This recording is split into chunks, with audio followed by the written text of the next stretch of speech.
पूज्य आदरणीय श्री गुरुदेव, सादर प्रणाम।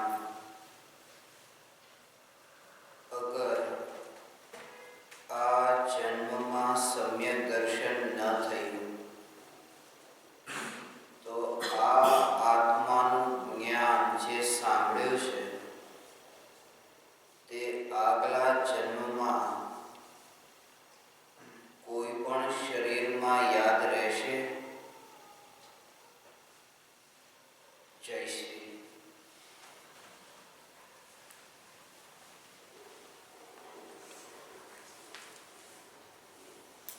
यदि इस जन्म में सम्यक दर्शन न हुआ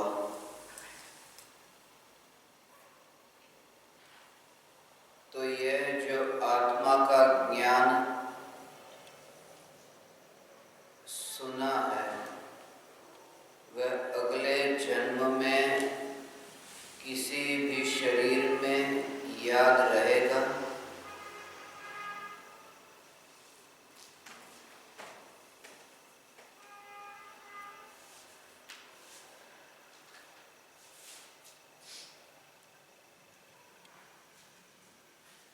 इस भव में जो सुना है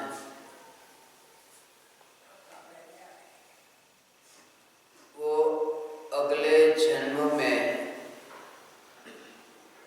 याद रहेगा, यह जरूरी नहीं है। उसका यह प्रमाण है कि पिछले जन्म का इस जन्म में कुछ भी याद नहीं है। मृत्यु जब होती है तब एक पर्दा गिर जाता है। जैसे पिछले जन्म के बारे में जो कुछ भी जानते थे वो सब कुछ अगले जन्म में नहीं जानते।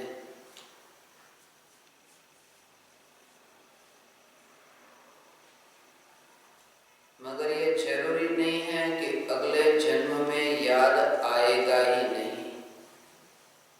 अगले जन्म में वह ज्ञान होगा ही नहीं। कभी कभी पूर्व भवों का जाति स्मरण होता है, तो उस जाति स्मरण ज्ञान में पूर्व भव की घटना, पूर्व भव के संयोगी साथी और पूर्व भव के पदार्थ, ये सब स्मरण में आ सकते हैं। उसी का नाम वो जाति स्मरण ज्ञान है। ये जो अभी आप सुन रहे हैं वो अगले जन्म में याद नहीं भी आए तो भी एक बात अवश्य है कि अगले जन्म में संस्कार जरूर साथ में जाएंगे और वह संस्कार अधिक महत्वपूर्ण है। ये ज्ञान जो आपको याद रहे या न रहे उससे। ऐसा क्यों, वो मैं आपको कहूँ। क्योंकि इस जन्म में जो याद रखा है वो याद रखना और कुछ भी नहीं है।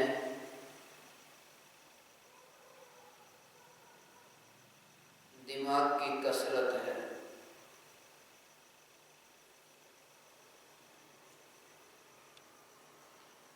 और जो आत्मा की अनुभूति है वो आत्मा की अनुभूति वो श्रद्धा में होती है। वो श्रद्धा का विषय ऐसा वो सम्यक दर्शन। ये जो सुना और ज्ञान पाया वह ज्ञान ऐसा ही है जैसे खंजड़ी की आवाज हो और निर्विकल्प अनुभूति हुई और हृदय में वो स्थापित हुआ, श्रद्धा में स्थापित हुआ। परमात्मा तत्व वो ऐसा है जैसे ओंकार का नाद गूंजा हो। और इसलिए इस भव में जो आपने सुना उस सुने हुए वाक्यों को, शब्दों को, उनको याद करने की या रखने की बहुत चेष्टा भी मत करना। संस्कार अधिक महत्वपूर्ण है। वो कैसे है? याद कुछ भी नहीं मगर संस्कार में वो पलट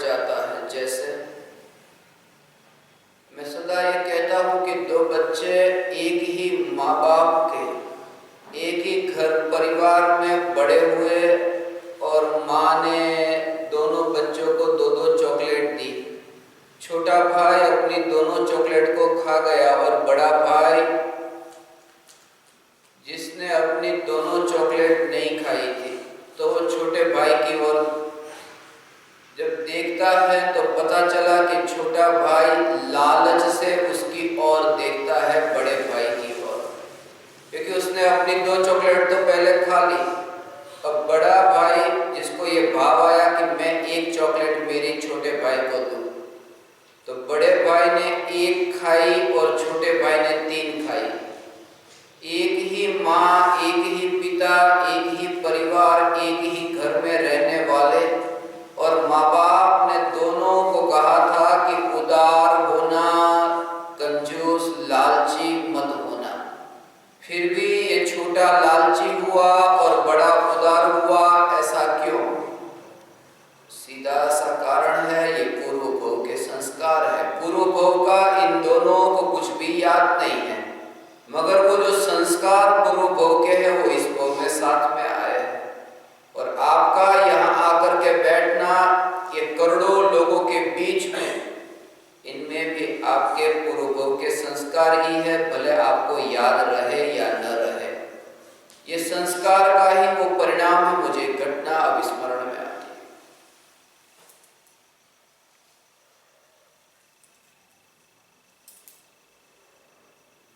है। ऐसा ही हुआ था।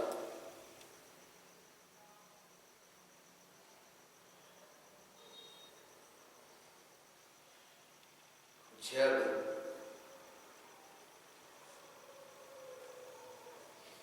राम ने सीता का त्याग किया,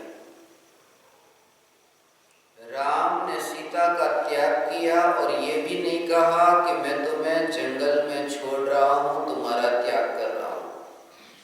ये तो बिना बताए ही सीता को छोड़ दिया और सारथी को कह दिया था कि भगवान के दर्शन करने के लिए लेकर के जाओ, ऐसा बहाना बता करके जंगल में छोड़ देना। और जब वह सारथी सीता को जंगल में ले गया और सीता ने जब पूछा कि यहाँ भगवान भी नहीं, मंदिर भी नहीं, कोई दूर दूर देखने पर भी कोई शिखर नहीं, कोई ध्वज नहीं, कुछ भी नहीं, ये कहाँ लेकर आ गए। और तब वो सारथी सीता को नीचे उतरने को कहता है और तब वो जो संदेश देता है कि क्षमा करना, लोकापवाद के भय के कारण भगवान श्री राम ने आपका त्याग किया है। और पद्म पुराण के जो 700 पन्ने हैं, वो 700 पन्नों में मेरे जीवन का ये सबसे महत्वपूर्ण वाक्य, जो मैं सबसे पहले जीवन की डायरी के पहले पन्ने पर मैंने लिखा था, जो सीता का उत्तर था वो कि सभी को लोकापवाद के भय के कारण राम को मेरा संदेश ये देना, ऐसा संदेश देना कि जैसे लोकापवाद के भय के कारण आपने सीता का त्याग कर दिया, ऐसे ही लोकापवाद के भय के कारण धर्म का त्याग मत कर देना। क्योंकि सीता का त्याग किया तो एक सीता को ही दुख पहुंचा, मगर धर्म का त्याग करोगे तो अनंत सीता को दुख पहुंचेगा। क्योंकि जब धर्म का त्याग करोगे तो अनंत जन्म होंगे, मरण होंगे, और अनंत जन्म होंगे तो प्रसूति के काल में अनंत माँ को पीड़ा होगी, अनंत सीता को कष्ट पहुंचेगा। इसलिए कहना कि धर्म का त्याग न करें, और भगवान आत्मा का ये धर्म, ये भगवान आत्मा का ये धर्म, इस धर्म का त्याग न करें, ऐसा उपदेश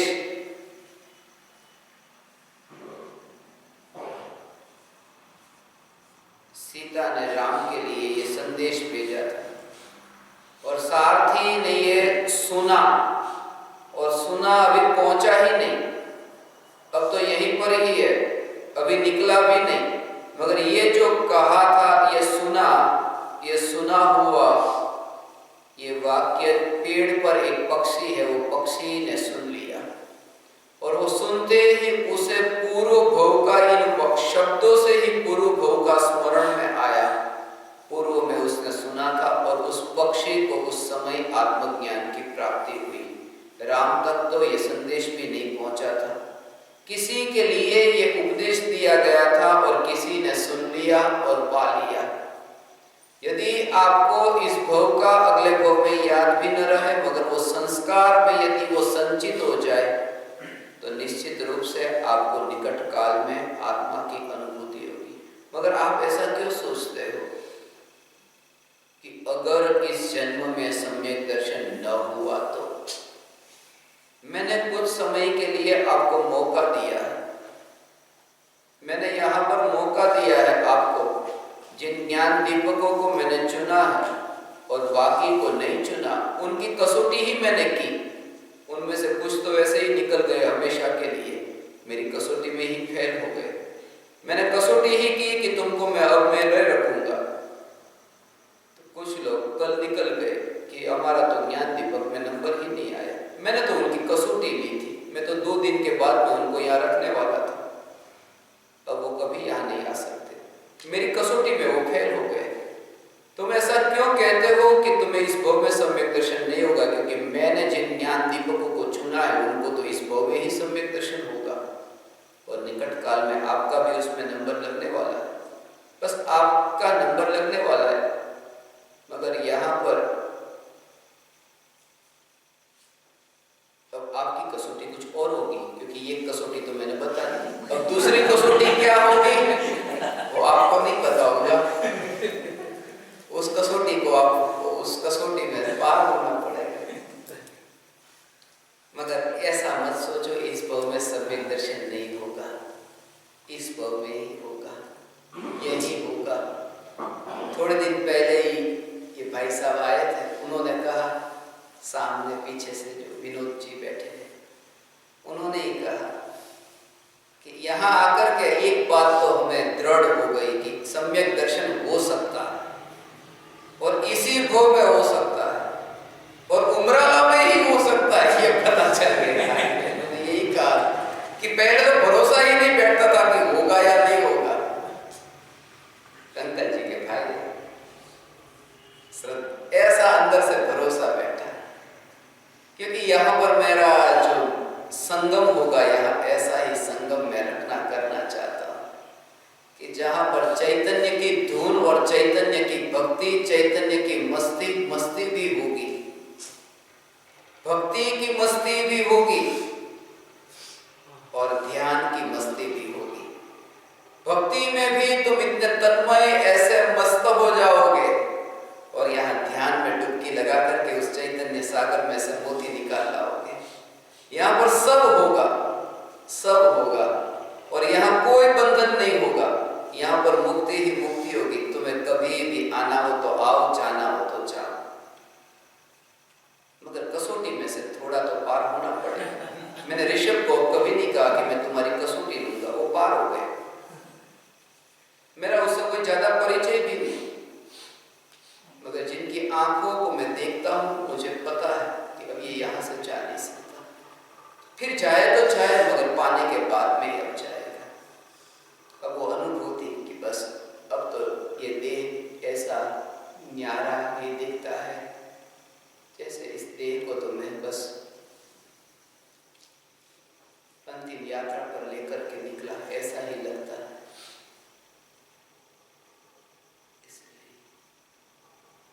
यहाँ तो वही ठहर सकते हैं जो इतना दृढ़ निर्णय लेकर के आए कि अब ये शरीर, ये राख की दीवार उमराला के शमशान में ही बस बेर बिखेर होगी और आत्मा निकट काल में अनंत सिद्धों से मुलाकात करने की यात्रा में आगे बढ़ेगा। उन लोगों का ही यहाँ हो सकता है रहना। जो लोग यहाँ आकर के गए वो कभी यहाँ आए ही नहीं थे, और जो यहाँ आए वो कभी जाएंगे ही नहीं, उसका मुझे भरोसा है कि ये एक ऐसी यूनिवर्सिटी है, यहाँ पर कोई बंधन नहीं, मुक्ति। यहाँ पर कोई बंधन नहीं। संसार का बंधन इतना कम था कि मैं और आपको यहाँ बांधूं, तो मुक्त रूप से रहो, मुक्त रूप से विचरण करो, मगर उस मुक्ति में ही तुम ऊपर से नीचे तक नाप लिए जाओगे। उसमें भी तुम क्या करते हो, क्या करते हो? मुक्ति की अनुमति तो दी, मगर उस अनुमति का फायदा कैसा उठाते हैं वो पता सब चल जाएगा, पता चल जाएगा। अनेक तरह से कसौटी करता हूं।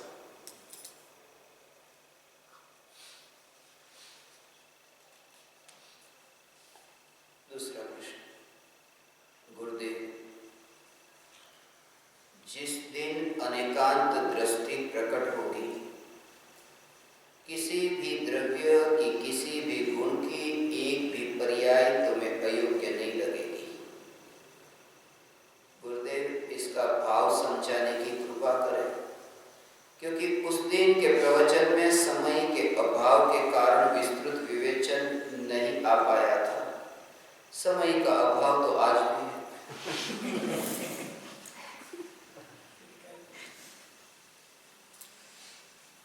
फिर भी मैं कुछ रहस्य इसके संबंध में आपको खोलते हुए कहूं।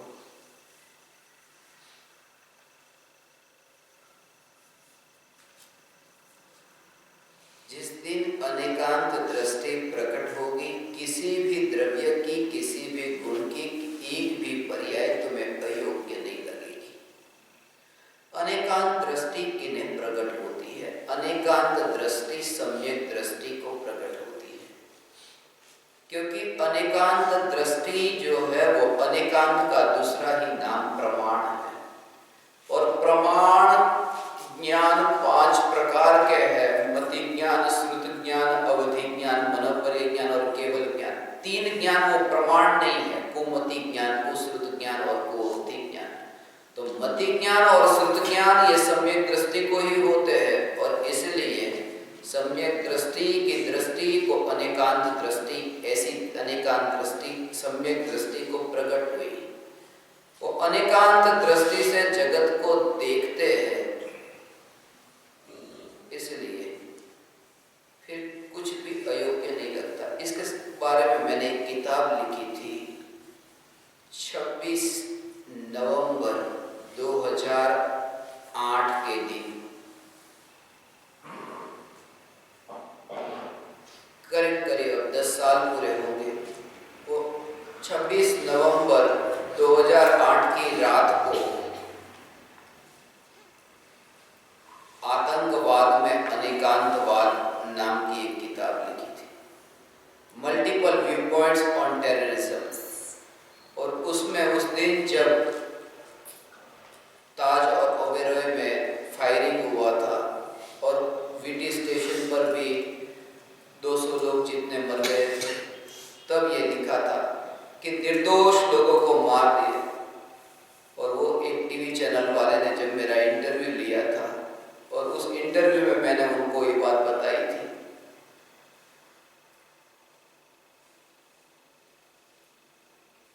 वो लेकिन निर्दोष लोगों को मार डाला।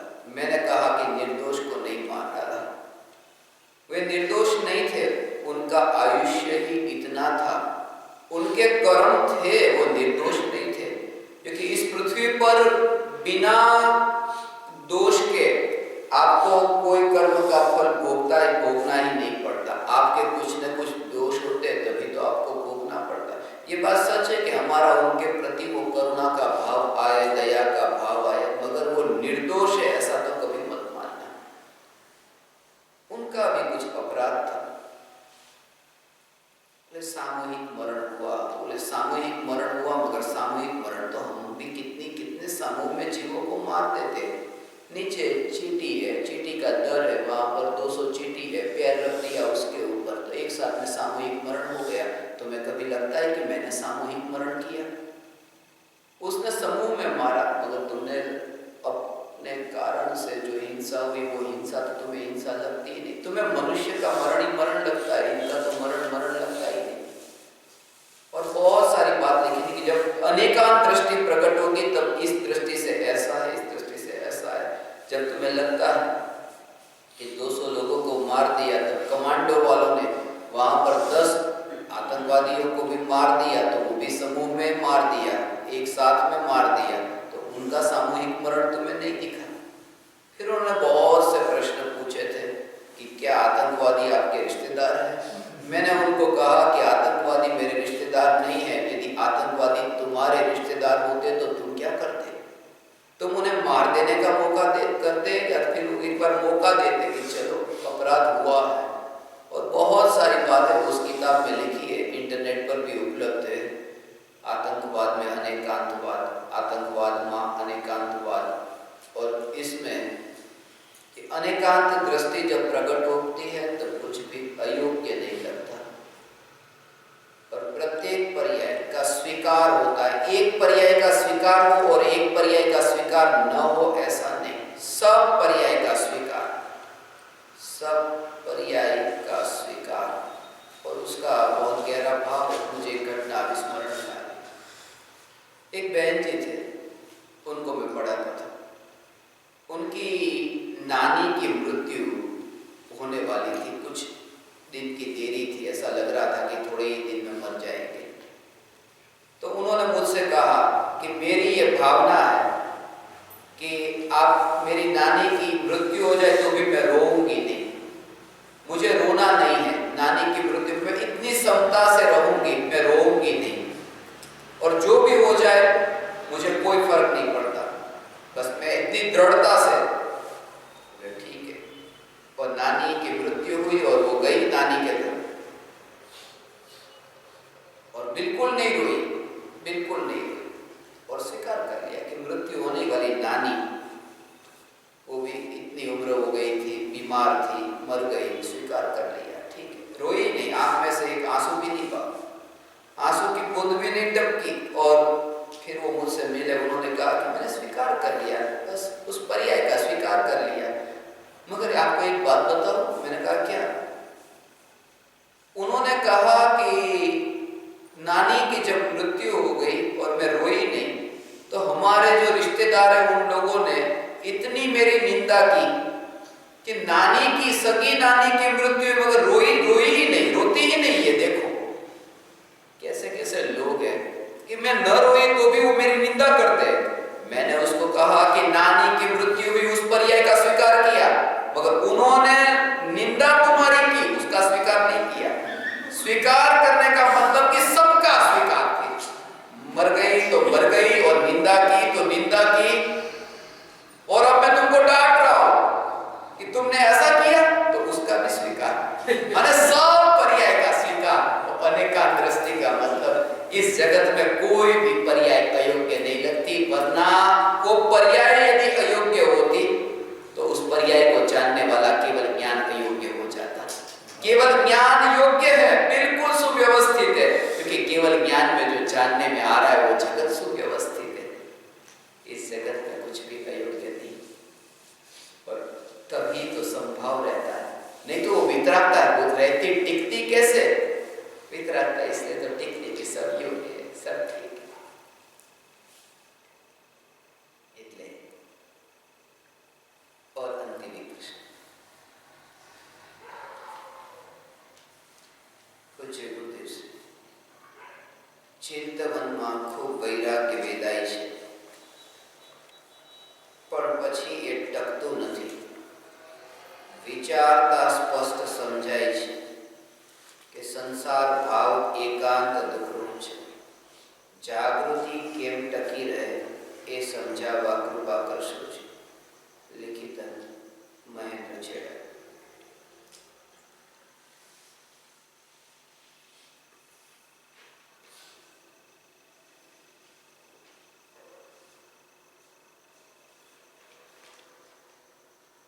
जब तक मिथ्यात्व है तब तक निमित्ताधीन दृष्टि है। चिंतवन में वैराग्य का वेदन होता है, परंतु बाद में वो टिकता नहीं है। विचार करने पर स्पष्ट समझ में आता है कि संसार भाव एकांत दुःखरूप है। जागृति कैसे टिक करके रहे ये समझाने की।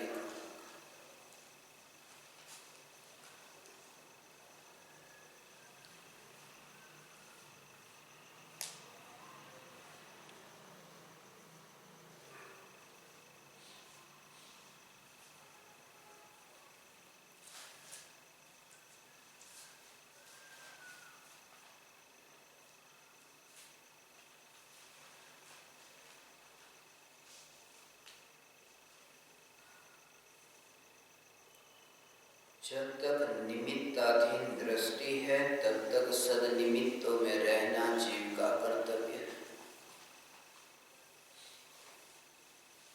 उसका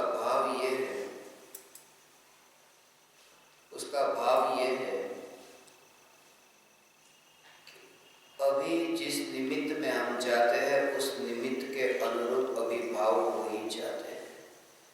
इसलिए बचना उन असद निमित्तों से, बचना असत्संग से। और इसलिए परम कृपालु देव ने 103 नंबर के पत्र में ये कहा, भले ही निमित्त कुछ भी नहीं करता, फिर भी ये कहा कि परिवार जनों के साथ में रह करके जो धर्म होगा और उनसे दूर जाकर के जो धर्म होगा, उनसे दूर जाकर के जो होगा परिवार जनों के साथ में 100वां हिस्सा भी नहीं होगा, ऐसा उन्होंने लिखा। क्योंकि अभी यदि उन निमित्तों से दूर ही नहीं गए तो वो जागृति का टिकना बहुत मुश्किल। उसका कारण यह है कि सोते हुए लोगों के बीच में जागना बहुत मुश्किल है, और जितना ज्यादा गहरी नींद में कोई सो रहा है उसके बीच में जीना और जागना तो और भी मुश्किल है। इसलिए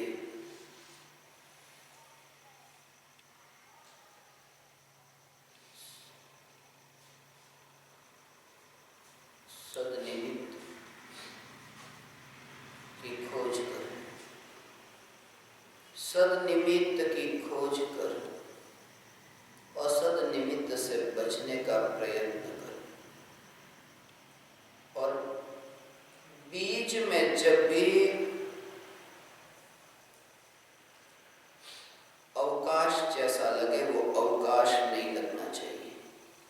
खाली जगह, एक कोई तत्व का विचार चल रहा है, उस तत्व के विचार के बीच में ऐसा अवकाश मिला कि व्यर्थ के विकल्प आत्मा में उत्पन्न होते हैं। इसलिए तो सुबह से लेकर के शाम तक मैंने आपको वो जो नित्य क्रम दिया, वो नित्य क्रम में यही कि बीच में वो अवकाश ही न मिले।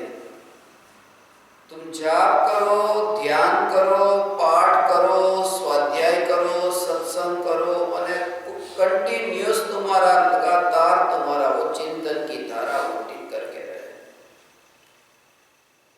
और वो तभी होगा आपका जागना, सोना, देह की प्रत्येक क्रिया वो चैतन्य चैतन्य चैतन्य। और खास करके ये कि समय अत्यंत अल्प है, समय अत्यंत अल्प है। चिंतन करते समय वैराग्य होगा, जब जब भी आप सुनोगे तब भी वैराग्य होगा, मगर वो जो वैराग्य है वो वैराग्य भी क्षण भर ही टिकता है। क्योंकि ये नियम है कि क्षणिक के लक्ष्य से जो वैराग्य होता है वो क्षण भर ही टिकता है, उसका भाव बहुत गहरा। क्षणिक के लक्ष्य से जो वैराग्य प्रकट होता है वो वैराग्य भी क्षणिक ही होता है। जैसे किसी की मृत्यु हुई और वैराग्य आया, वो वैराग्य भी क्षणिक ही टिकता है।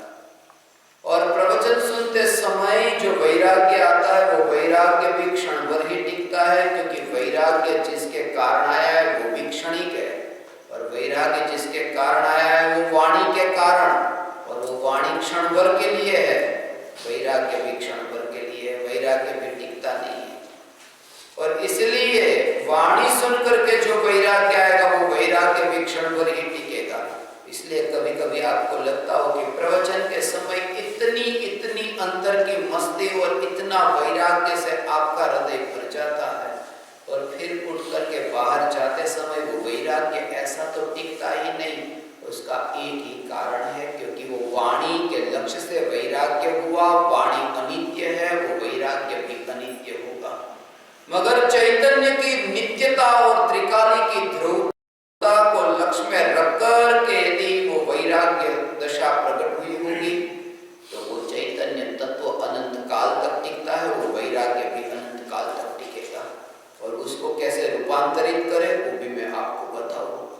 कि वाणी को सुनकर के जो वैराग्य होता है वो वैराग्य वाणी तक, ये सुनने मात्र से ही वो वैराग्य की दशा वो वहां पर ही सीमित न रहे, वो प्रयोग में ऐसे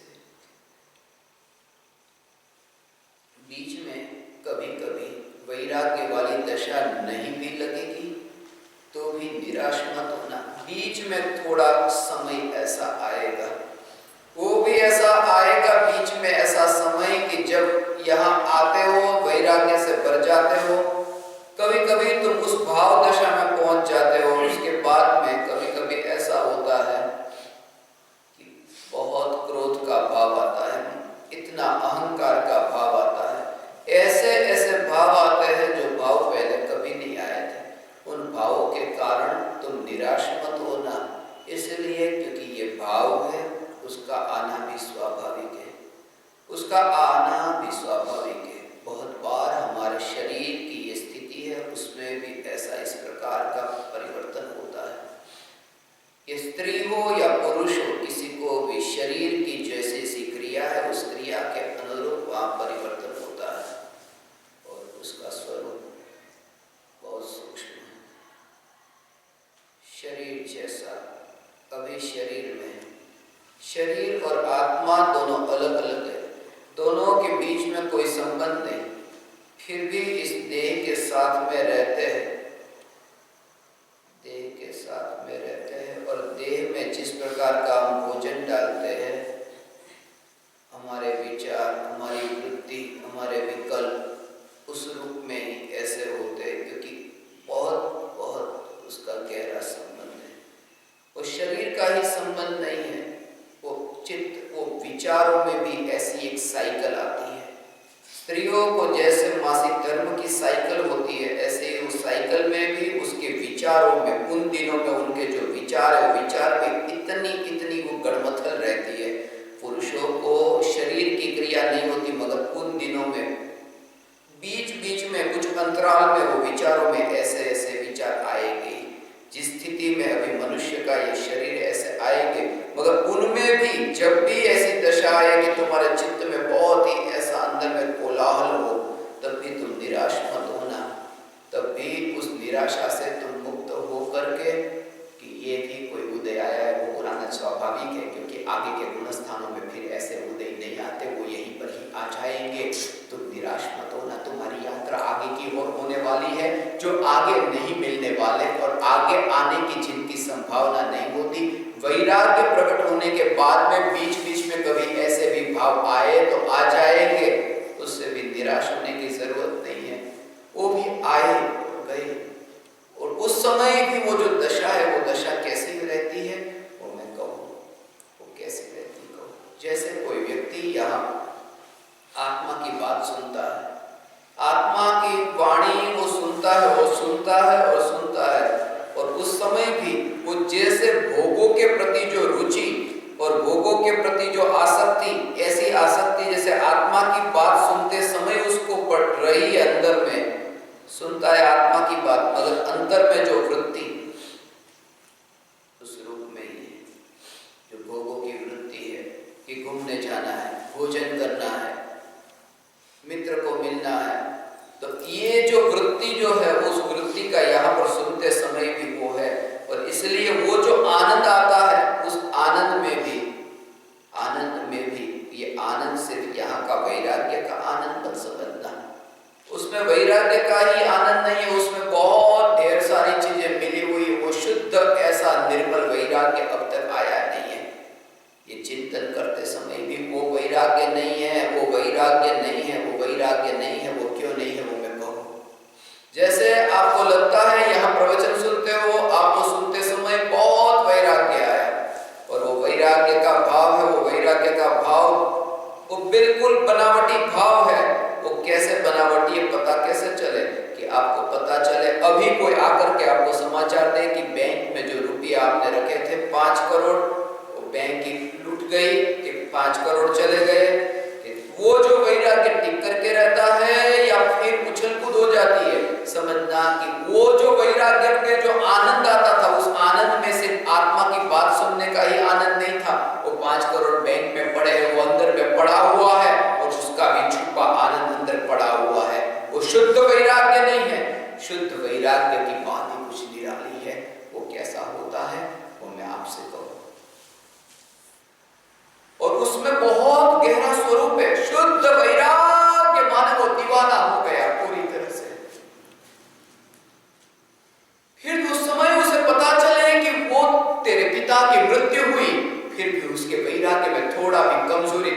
कमजोरी नहीं आती। कोई कहे तेरी माँ की मृत्यु हुई, वही वैराग्य की धारा टिक कर रहती है। वो स्वरूप के लक्ष्य से होने वाला वैराग्य है, और वो बाकी का है वो वाणी के लक्ष्य से होने वाला वैराग्य है। वो कभी लगता है ऐसा कि वैराग्य आया, मगर वो स्वरूप वाला वैराग्य नहीं है।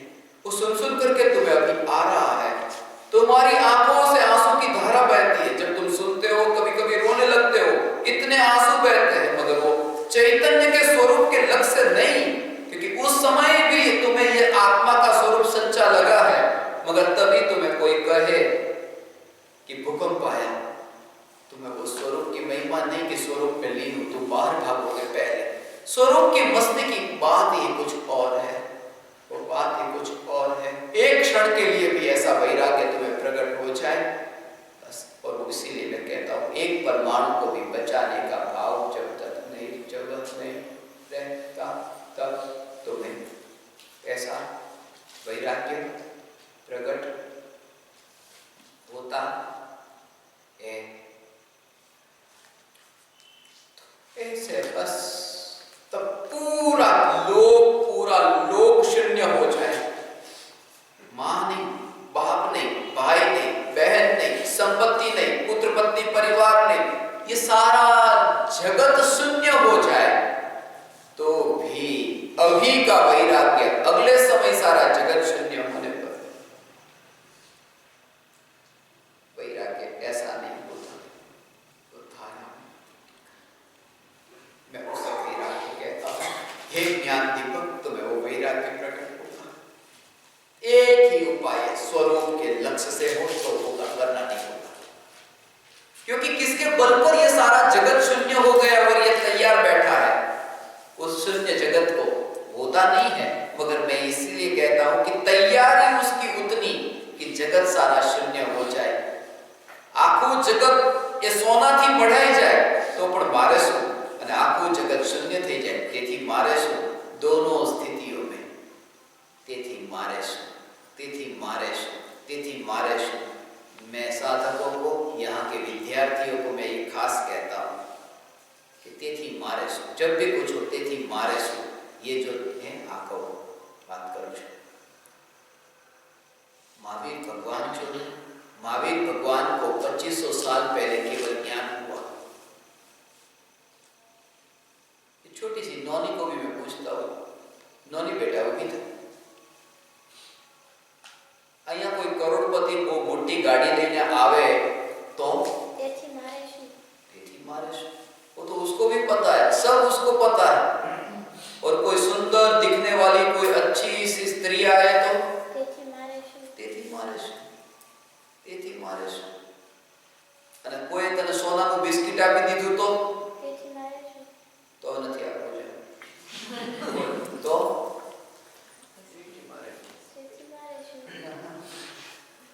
તેથી મારે શું બેઠ, તેથી मारे શું, તેથી मारे શું, તેથી मारे શું। तुम्हें जो कुछ भी वो તેથી मारे શું। महावीर भगवान को 2500 साल पहले केवल ज्ञान हुआ, તેથી मारे શું, કારણ કે એનાથી મને તો કાંઈ ના મળ્યું। એ તો એમને કેવલ જ્ઞાન થયું, મને શું, તેથી મારે શું। अनंत सिद्ध शिला पर आत्मा के ध्यान में लीन है, તેથી मारे શું। माने सारा जगत, उसमें सारे जगत में महावीर भगवान भी आ गए, अनंत सिद्ध भी आ गए, सारा जगत शून्य हो जाए, તેથી मारे શું। हूँ चैतन्य, यहाँ से जो वो जो जोर से जो वैराग्य, वो वैराग्य सदा काल टिकेगा, वो टिकेगा। जैसे आपने पूछा चिंतन में वैराग्य वेदन में आता है, मगर जो चिंतन है वो क्षणिक वाणी में सुना था, शास्त्रों में पढ़ा था, वो वाणी क्षणिक है, वो शास्त्र के अक्षर क्षणिक है। जो सत्ता स्वरूप चैतन्य तत्व है उसकी और लक्ष्य आज तक नहीं गया, वो ही साक्षात सीधा, बीच में कुछ भी न आए, बीच में वो विकल्प आएगा, वो आनंद नहीं आएगा।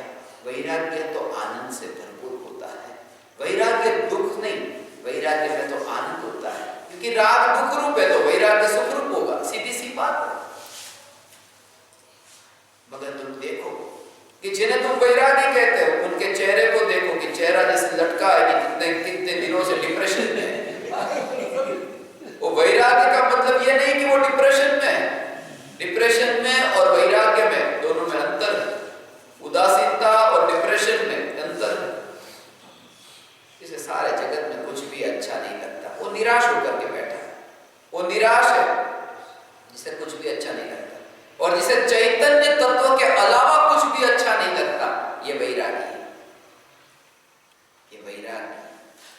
कुछ भी जगत में अच्छा नहीं लगता, कहीं चैन नहीं पड़ता, सारा तो कुछ है। इसलिए मगर ये शुरुआत तो यहाँ से हुई। ये भी सुनकर के ही तो पता चला, सुनते ही नहीं तो सीधा स्वरूप तो कभी मिलता नहीं। इसलिए जागृति और संसार भाव एकांत दुख रूप है। संसार भाव एकांत दुख रूप है। संसार है दुख रूप है। भाव का नाम ही संसार है। भावों में जो संसरण करना उसका नाम ही संसार है।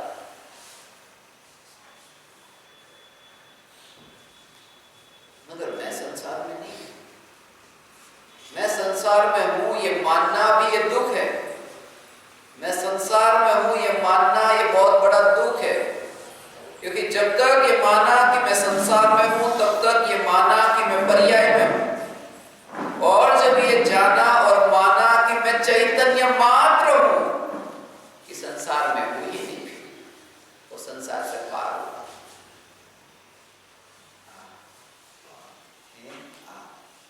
विकल्प की जो तरंग है वो तरंगों से पार हुआ। संसार को सागर का, सागर में तरंग है, विकल्प तरंग है,